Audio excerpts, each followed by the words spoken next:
युधामन्युश्च विक्रांत उत्तमौजश्च वीर्यवान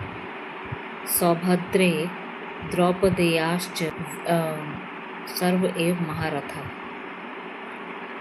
तो इस श्लोक में जो दुर्योधन है वो फिर से जो सारे जितने और महारथी हैं उनके नाम बताते हैं कि युधामन्यु है, फिर विक्रांत है, उत्तमौज है, फिर उसके बाद उन्होंने सौभद्रों यानी कि अभिमन्यु की बात की थी, द्रौपदी के जो वीर पुत्र हैं उन लोगों का भी उल्लेख किया कि ये भी और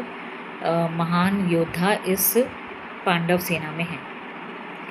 तो यहाँ जो दुर्योधन है वो पांडवों की सेना के जो और वीर महारथी हैं उनके नाम बताते हैं, उनका उल्लेख करते हैं। इसका मतलब है वो बहुत गहराई से अपनी सेना और पांडवों की सेना का अवलोकन करें, कंपैरिजन करें, और कंपैरिजन करते करते उनके मन में और भी भय आ जाता है, चिंता बढ़ जाती है उनकी कि इस सेना में तो और भी वीर योद्धा हैं जो बहुत ज़्यादा शक्तिशाली भी हैं और बहुत अच्छी तरीके से उन्होंने ट्रेनिंग ले रखी है। तो हमें ये श्लोक ये बताता है कि जब भी जीवन में कोई भी परिस्थिति हमारे सामने आती है, कोई इस चैलेंजेस हमारे सामने आते हैं, तो जो सामने वाला है उसकी भी हमें हर तरीके से उसकी स्ट्रेंथ्स और वीकनेसेस बहुत अच्छी तरीके से हम लोग को एनालाइज करना चाहिए और अपनी भी स्ट्रेंथ और वीकनेसेस पे भी ध्यान देना चाहिए कि मेरे में क्या वीकनेस है, मेरे में क्या स्ट्रेंथ है और सामने वाले की वीकनेसेस क्या हैं और स्ट्रेंथ्स क्या हैं। और प्लस हमें ये पता होना चाहिए कि हम किस तरीके से उस स्थिति को निपटें, क्योंकि देखिए हम ये मान के चलते हैं कि हमारी जो ताकत है वो होती है बाहरी शक्तियों से। नहीं,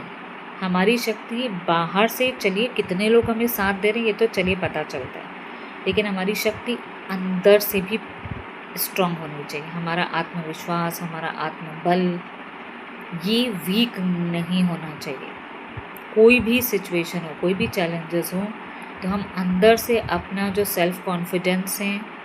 और जो अंदर की स्ट्रेंथ है उसको वीक नहीं पड़ने देना है हमें।